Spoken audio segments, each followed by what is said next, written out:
Headlines प्रायोजक राम बंधू पापड आटा आणि पापड मसाला।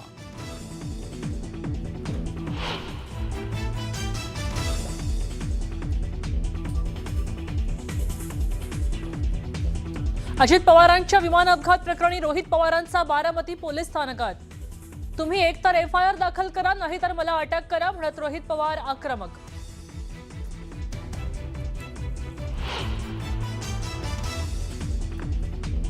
व्हीएसआर कंपनीला वाचवण्याचा प्रयत्न का केला जातोय, रोहित पवारांचा सवाल। पोलिसांचं वागणं बघून आम्हाला अपघातावर शंका, अजितदादांच्या अपघातावरून आरोप।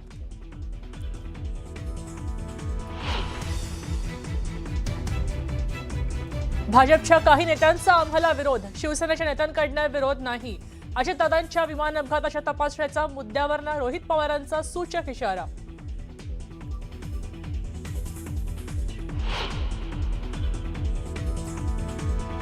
धाराशिवचे जिल्हाधिकारी कीर्ती किरण पुजारांच्या खुर्चीवर जप्ती, संपादित केलेल्या 11 एकर जमिनीचा मोबदला न मिळाल्यानं जप्ती।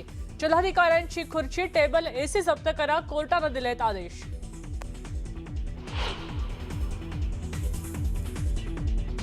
अजित पवारांच्या विमान अपघाताला सरकार हलक्यात घेतंय, तुमचा आक्रोश खोटा होता का म्हणत संजय राऊतांचा सरकारवर हल्लाबोल।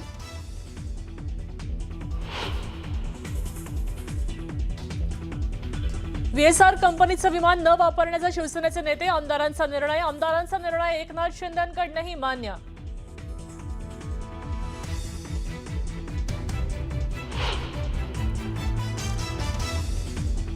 $75,000 हिंदूंची कत्तल करणाऱ्या टिपू सुलतानला शिवरायांइतकं मोठं म्हणायला आमचा आक्षेप। खरा इतिहास काँग्रेसच्या काळात शिकवलाच नाही, मुख्यमंत्र्यांकडून विरोधकांचा जोरदार समाचार।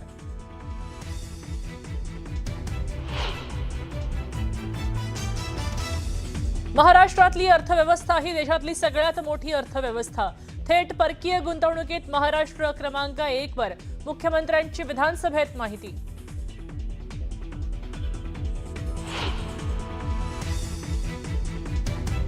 नागपुरात मोकाट वळूचा महिलेवर हल्ला, वळू न केलेल्या हल्ल्याचा थरकाप उडवणारा व्हिडिओ समोर।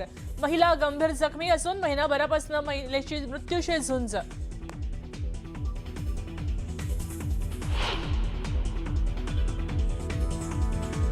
कांद्याच्या दरातल्या घसरणीमुळे चांदवडमध्ये शेतकरी आक्रमक, गळ्यात कांद्याच्या माळा घालून मुंबई आग्रा महामार्गावर रस्ता रोको, कांद्याला हमी भाव देण्याची मागणी।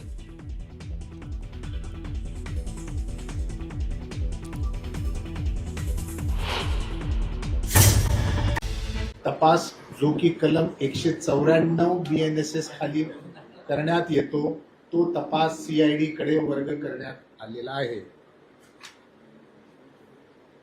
सदरील आकस्मिक मृत्यूचा तपास पोलीस अधीक्षक गुन्हा अन्वेषण विभाग पुणे पथक हे करीत आहेत।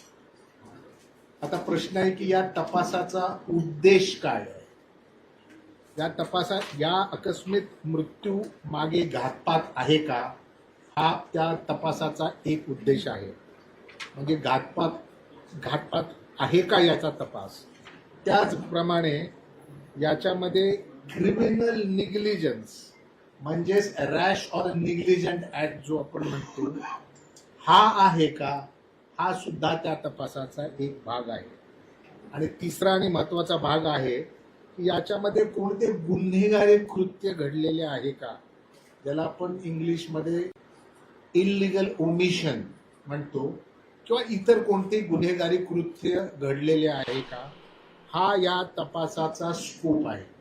म्हणजे 3 गोष्टी, क्रिमिनल कॉन्स्पिरसी किंवा कट, क्रिमिनल निग्लिजन्स म्हणजे रॅश ऑर निग्लिजंट ऍक्ट, आणि कोणताही क्रिमिनल गुन्हेगारी कृत्य ज्याच्यामध्ये इल्लिगल ओमिशन सुद्धा येते, हे याबाबत हा तपास चालू आहे। मला इथे हे सांगायचंय की सदरील आकस्मिक मृत्यूचा तपास योग्य दिशेने आणि अगदी पहिल्या क्षणापासून अतिशय प्रोफेशनॅलिझमनी इथे आपण करत सुरू आहे। आणि यामध्ये आपल्याला बारामती शासकीय वैद्यकीय महाविद्यालय, पुण्यातील फोरेन्सिक विद्यालयाच्या फोरेन्सिक मेडिसिन डिपार्टमेंट, म्हणजे हा त्या महाविद्यालयातला एक महत्वाचा डिपार्टमेंट आहे। त्याचप्रमाणे पुणे येथील forensic science lab, aviation authorities आणि इतर एजन्सीज तसेच आपल्या केंद्रातील अनेक संस्था या तपासामध्ये आपल्याला सहकार्य करत आहेत. त्याचसोबत जे एअरक्राफ्ट ऍक्सिडेंट इन्व्हेस्टिगेशन ब्युरो आहे, ज्याला आपण AAIB असं म्हणतो, यांच्याशी CIDचा सातत्याने समन्वय सुरू आहे आणि AAIBचा तपास संपल्यानंतर त्यांचा अहवाल आपण प्राप्त करून तो सुद्धा आपल्या या ADR म्हणजे आकस्मिक मृत्यूच्या तपासामध्ये त्याचा निष्कर्ष सुद्धा लक्षात घेणार आहे. तसेच सदर घटनेचे गांभीर्य लक्षात घेऊन महाराष्ट्र शासनाने सुद्धा सदर आकस्मिक मृत्यूचा तपास CBI कडे वर्ग करण्यासाठी पत्रव्यवहार केलेला आहे. थोडक्यात जर या तपासामध्ये घातपात म्हणजे क्रिमिनल कॉन्स्पिरसी कट वगैरे किंवा क्रिमिनल निग्लिजन्स, कुठला रॅश ऍक्ट, कुठला निग्लिजंट ऍक्ट किंवा कोणत्याही प्रकारचे गुन्हेगारी कृत्य जसे की इलिगल ओमिशन इत्यादी असे निष्पन्न झाल्यास यंत्रणा ही म्हणजे CID ही योग्य अशा कलमांखाली गुन्हा दाखल करून त्याचा उर्वरित तपास पूर्ण करून न्यायालयामध्ये अभियोग चालवण्याची तजवीज ठेवलेली आहे. धन्यवाद. आता निष्कर्ष काय म्हणजे आता पोझिशन काय तपासाची साधारण 28 दिवस होत गेले. तपास अतिशय योग्य दिशेने चाललेला आहे. तपासामध्ये अनेक प्रकारच्या जसं मी बोललो की आपल्या ज्या सेंट्रल एजन्सीज आहेत किंवा सेंट्रल अथॉरिटीज आहेत यांचेही ओपिनियन घ्यायला लागतात. काही एक्सपर्ट ओपिनियनही घ्यायला लागणार आहे. AIBचा रिपोर्ट सुद्धा फॅक्टर करण्यात येत आहे. आपण अतिशय वेगाने, अतिशय प्रोफेशनली आपली मोठी टीम आहे. SP CID पुणे हे त्याचे IO आहेत, SP CID नवी मुंबई आणि सर्व त्यांना लागणारे जे काही हेल्पिंग हँड्स आहेत इन्व्हेस्टिगेशनमध्ये ते पुरवण्यात आलेले आहे आणि तपास अतिशय समाधानकारक, योग्य त्या वेगाने, योग्य त्या सुपरविजन खाली सध्या सुरू आहे. आता काही दिवसापूर्वी BSR कंपनीवरती कारवाई झाली DGCA कडून, तर आपल्या तपासात त्या कंपनीचा काही निग्लिजन्स आढळला? मी तुम्हाला पुन्हा या संदर्भामध्ये एक गोष्ट सांगतो की AAIBचा इन्व्हेस्टिगेशनचा जो स्कोप आहे आणि CIDचा आकस्मिक मृत्यू तपास करण्याचा जो स्कोप आहे, व्याप आहे, त्याच्यामध्ये थोडी भिन्नता आहे. मात्र जो AAIB इन्व्हेस्टिगेट करून त्यांचा रिपोर्ट जनरेट करेल तो रिपोर्ट CIDच्या आकस्मिक मृत्यूच्या तपासामध्ये फॅक्टर इन होईल. जे त्यांच्या कुटुंबातल्या सदस्यांकडून प्रश्न उपस्थित केले जात आहेत म्हणजे की सुरुवातीला DGCA आणि BSR कंपनीवरती गुन्हा दाखल करावा, तर हे सगळं साधारणतः तुमचा तपास जो आहे तो कधीपर्यंत पूर्ण होईल? प्रायमरी रिपोर्ट जो आहे म्हणजे याच्यामध्ये कोण दोषी आहे, तुम्ही जसं म्हणताय की याचा तपास सुरू आहे, गुन्हा नक्की कोणावरती दाखल होणार, कोण दोषी आहे असं प्राथमिक दृष्ट्या वाटतं? मी जसं मला तर परत त्याच गोष्टी रिपीट करायला लागेल की आमच्या इन्व्हेस्टिगेशनचा स्कोप जो आहे तो प्रामुख्याने criminal conspiracy, criminal negligence, rash और निग्लिजंट ऍक्ट किंवा कुठले गुन्हेगारी कृत्य घडलेले आहे का या दिशेने हा तपास चालू आहे. आणि ज्या दिवशी निष्कर्ष निघेल त्या दिवशी जसं मी मगाशी सांगितलं की त्याच्यामध्ये क्रिमिनल ऑफेन्स रजिस्टर होऊन उर्वरित तपास पूर्ण करून अभियोग चालवण्यासाठी पुढील पावलं उचलली जाते. लक्षात घ्या, सुप्रीम कोर्टाने सांगितलेलं आहे की तपासामध्ये टाइमलाईन्स नसतात. पर्टिक्युलरली हा जो तपास आहे ह्याच्यामध्ये मल्टिपल आपल्याला एजन्सीज म्हणण्यापेक्षा मी म्हणेन मल्टिपल एजन्सीज शब्द वापरतो, या इन्व्हॉल्ड आहेत. याच्यामध्ये ठिकठिकाणून आपल्याला एक्सपर्ट ओपिनियन, डेटा हार्वेस्टिंग करायला लागेल. याच्यामध्ये या सर्व गोष्टी करायला जो वेळ लागतो तो लागणारच आहे. मात्र मी तुम्हाला खात्रीशीर सांगत आहे की तपास अतिशय योग्य वेगाने आणि अतिशय योग्य दिशेने चालू आहे. आतापर्यंत डिटेल काय कलेक्ट झाले त्या अपघातासंदर्भात आणि तुम्ही म्हणले घातपात किंवा कट असण्याची शक्यता असू शकते.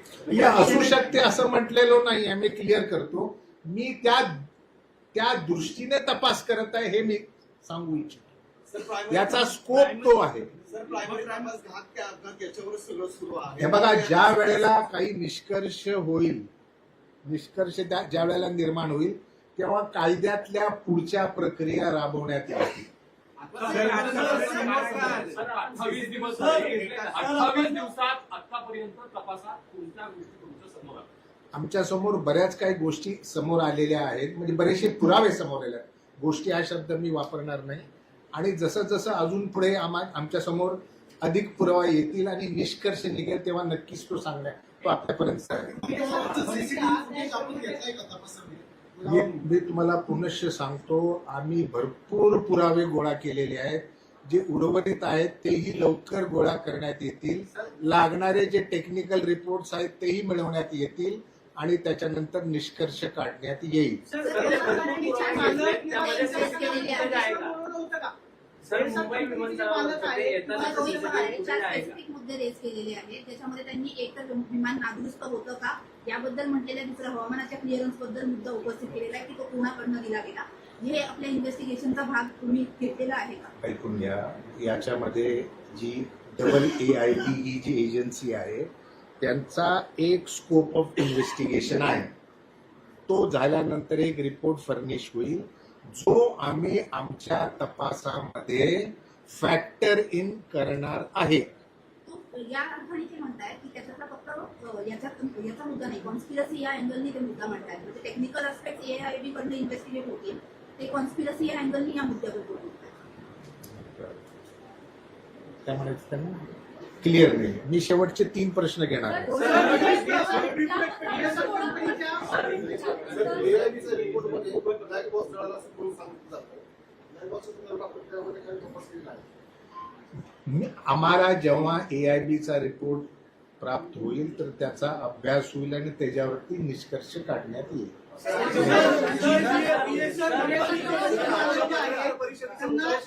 केवळ प्रोसिजर इलॅबोरेट करण्यासाठी पत्रकार परिषदेत काही फॅक्ट्स आपण त्याला सांगणार आहोत? नाही, आजच्या या पत्रकार परिषदेचा उद्देश हा आहे की नंबर 1 CID नेमका कोणता प्रकारचा तपास करते, त्या तपासाचा स्कोप काय हे क्लिअर करण्यासाठी. नंबर 2 CIDच्या तपासाची गती आणि प्रोग्रेस हा काय आहे याच्याबद्दल जर कुणाच्या मनात शंका असेल तर तुम्ही क्लिअर करतो की आपण योग्य दिशेने योग्य प्रकारे जात आहोत आणि आपल्याला जे काही पुरावे गोळा करायचे होते ते आपण झपाट्याने गोळा केलेले आहेत आणि उरलेलेही केले जातील. आता लास्ट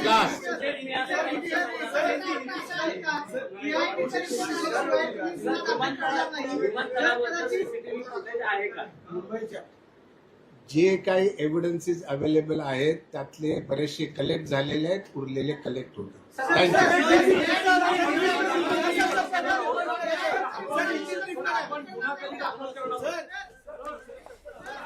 CIDची पत्रकार परिषद पुण्यामध्ये आणि मागच्या 28 दिवसांमध्ये अनेक गोष्टी समोर आल्याचं CIDनं सांगितलेलं आहे. तपासामध्ये घातपाताच्या दृष्टीने सुद्धा तपास केला जातोय असं CID कडून सांगण्यात आलंय. त्यामुळे आता नेमकं काय काय समोर येणार ते बघावं लागेल. दरम्यान याविषयीची अपडेट आपण घेत राहूयात. थांबूयात एका छोट्याशा ब्रेकसाठी.